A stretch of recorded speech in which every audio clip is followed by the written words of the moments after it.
Peter Del Pena here with player of the tournament at the Sistar Mortgage USA Women's National Championships, Shebani Bhaskar.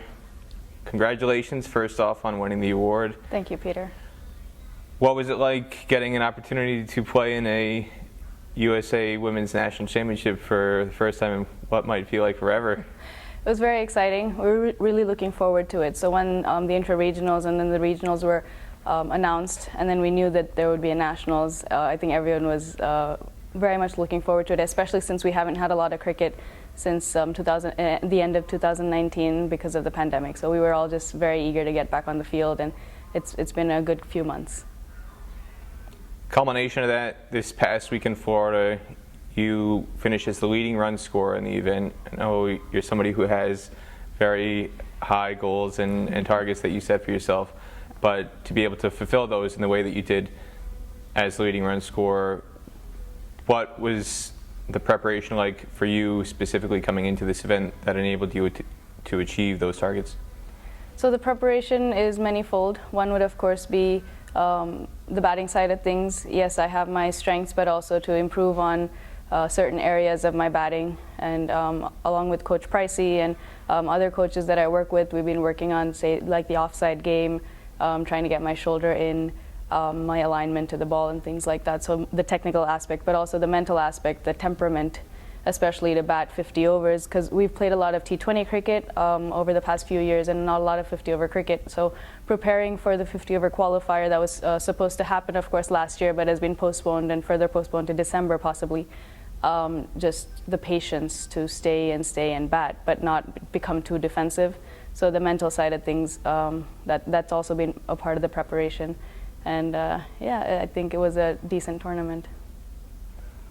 When I talked to Coach Price after the end of the tournament, she brought up both you and Sindhu Sriharsha as two players who, personally, both of you were disappointed in your own performances going back to Scotland in 2019. And you both showed this week that you really were determined to set right some of the wrongs that happened in Scotland. And one of the words you just used, patience. Yes. An awful lot of patience having to wait 2 years to get back on the field in this kind of a tournament after the tournament in Scotland. So for those people who haven't been following your progress over the last 2 years, and especially recently, what is the number one thing that you really focused on, aside from the things that you just mentioned in terms of onside game and technically, just from a patience standpoint and a mental standpoint, what really enabled you to go out there and perform the way you did? So I think the pandemic, it's been difficult for a lot of people. I see that, I've experienced that as well.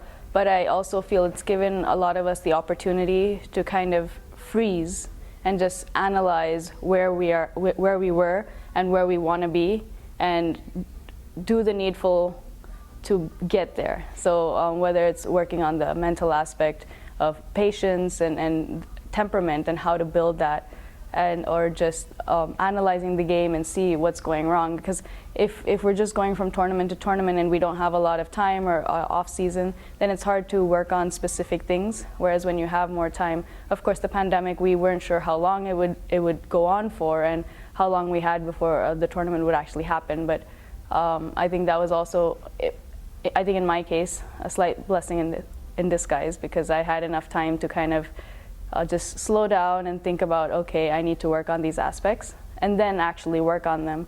And I've been able to play a lot of games back in India as well with the men, weekend games and things like that. I think that's really helped. One of the things that you brought up when I recorded the podcast with you was the fact that you were frustrated in tournament play over the fact that you don't get a chance to really play too much with your teammates. There's so few domestic events. Yes. And one of the difficulties that showed up in that tournament was just the lack of chemistry running between the wickets, batting together, and you were desperate for more opportunities to play with your USA teammates. Absolutely. In a local event. Yes. You got that opportunity through the regionals, the intra-regionals, and here in this event, especially with somebody like Nadia Gruni, who's been your teammate consistently through portions of that. What impact did that have on your performances, just getting a chance to refamiliarize yourself and build up some of that chemistry that has been absent? Yes, definitely. Playing more matches with your teammates definitely helps. So just in the case of running between the wickets, now I know that when Nadia and I bat together, we run much better than if we bat with other people. Just because yes, we've known each other for longer, but as you said, we were on the same intra-regional team, then the regional team, and now the national team as well, as in the East versus West. And then if both of us get selected for the U.S. team, then both of us will bat for the U.S. as well together, and the chemistry there will be good.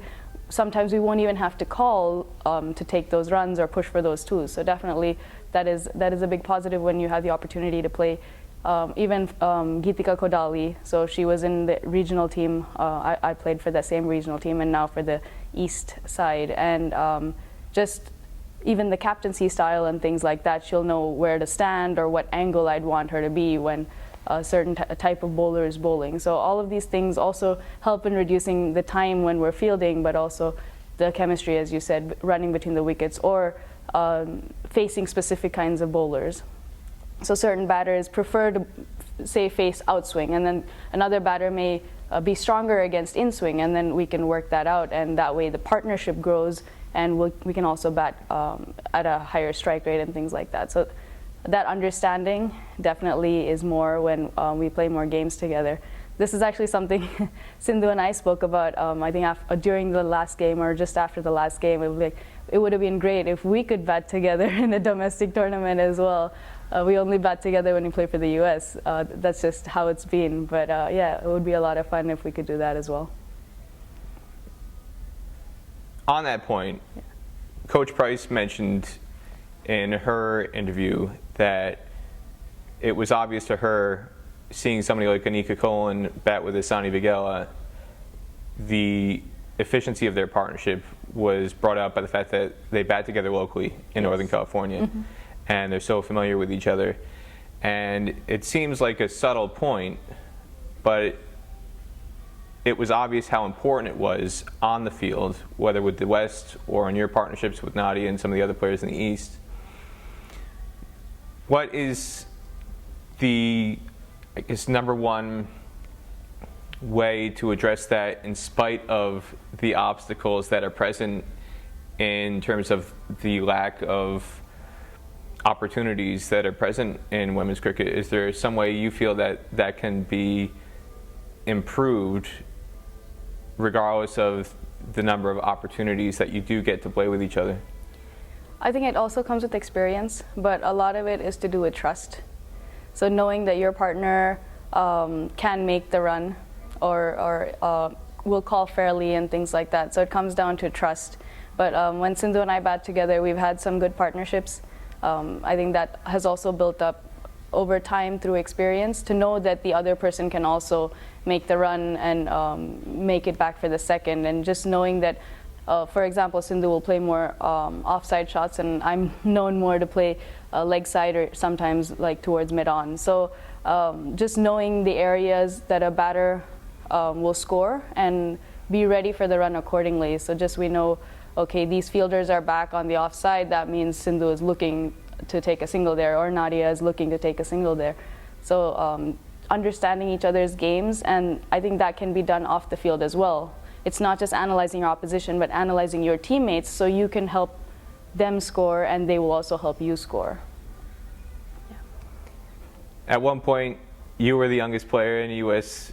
touring squad back in 2011 when you made your debut as a teenager. There are an awful lot of teenagers here this week. Not to make you feel old, Shebani, no. But you know what it's like to be in their shoes for a number of the players who are here this week.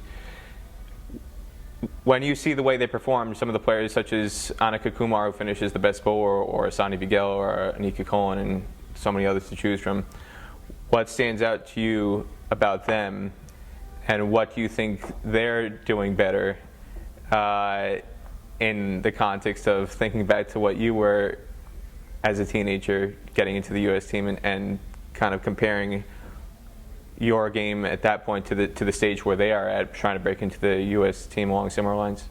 Well, it's nice to see that there are so many teenagers that are playing in the nationals now. We had 15 teenagers, both on the East and West combined. So that's great news for the U.S. As a whole, because so many players are taking up the game and coming through the ranks. But I see that the teenagers are very confident. So you have the 15, 14-year-olds, 17-year-olds. They want the ball. They're asking for the ball. Let me bowl. I know how to get her out. That's also because they've played in the local leagues against one another. But so they're like, yes, I know how she plays, but I want to get her out. I want that wicket. So it's like, let me do it for the team, and that attitude is really good, whether it's with the bat, the ball, or in the field. No one shied away from any situation. Whenever I said, okay, would you like to bowl now? They were like, yes. Or I didn't even have to ask. Like Anika Kumar, she would just put her hand up and say, I want to bowl now. Or Geetika Kodali, she'd just come and say, I want to bowl to her. I know how to get her out. So that kind of confidence is very refreshing, and it's exciting moving forward.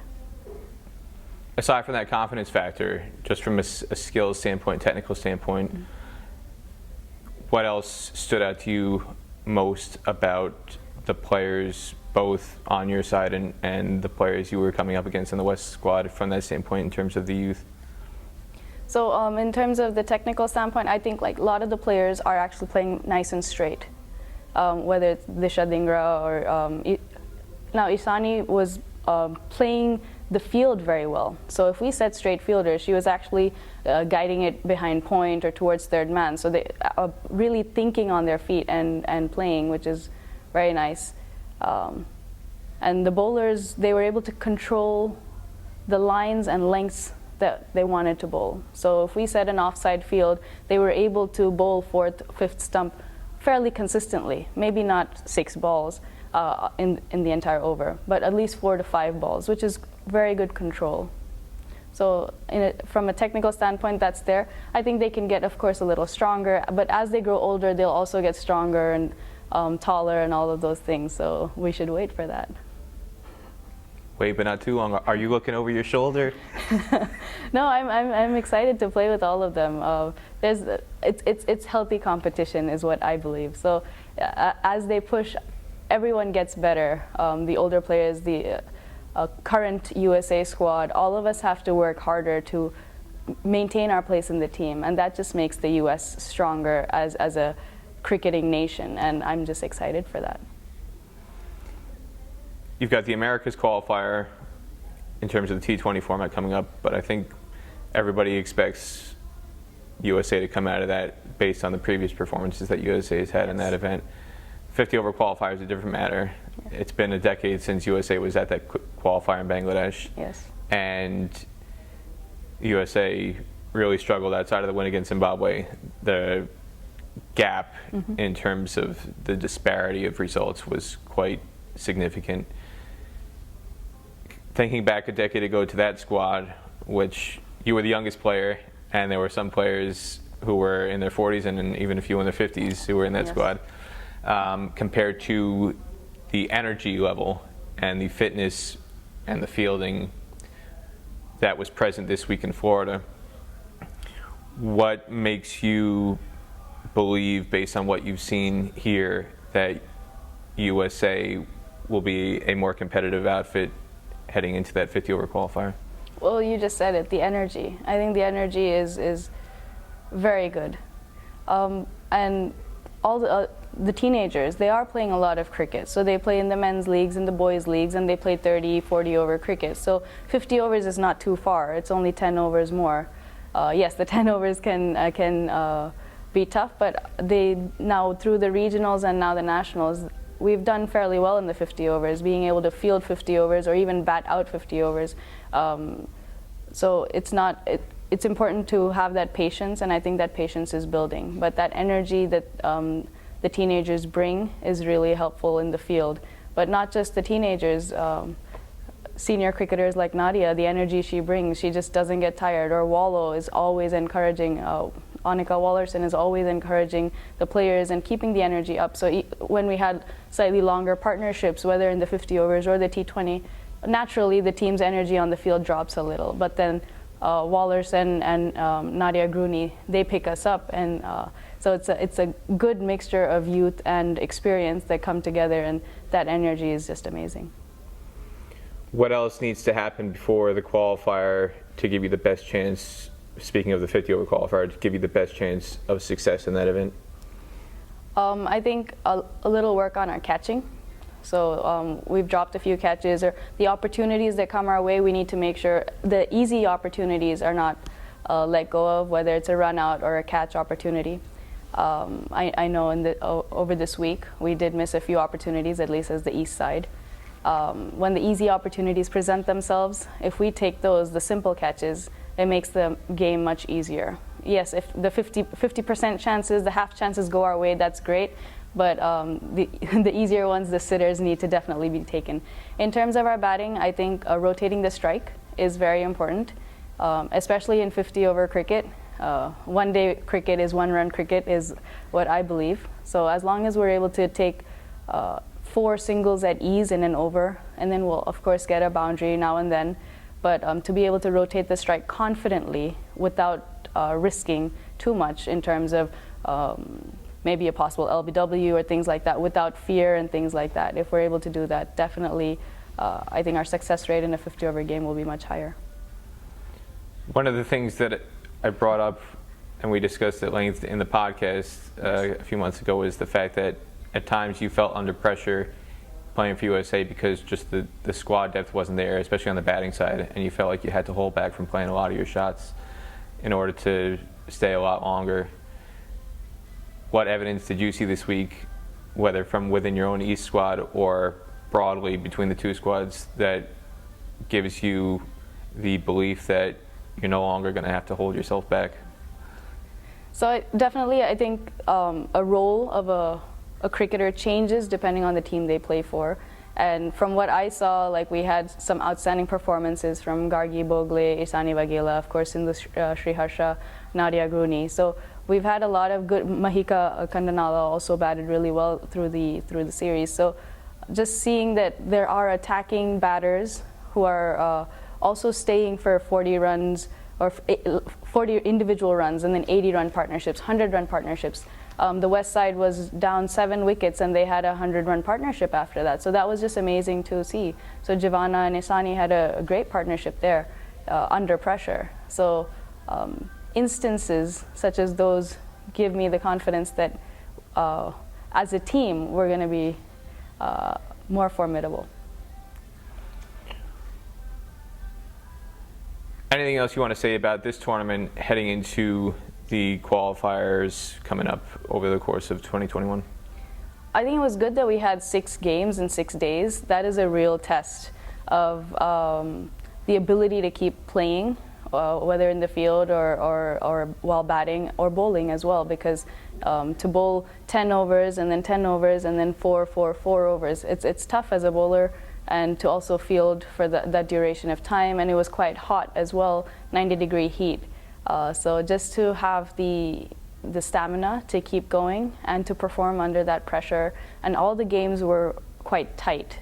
Whichever team won, the games went down to the last over, and so it was exciting. So I think that kind of competitive spirit shown by both sides, East as well as West, I think that's going to do wonders for the U.S.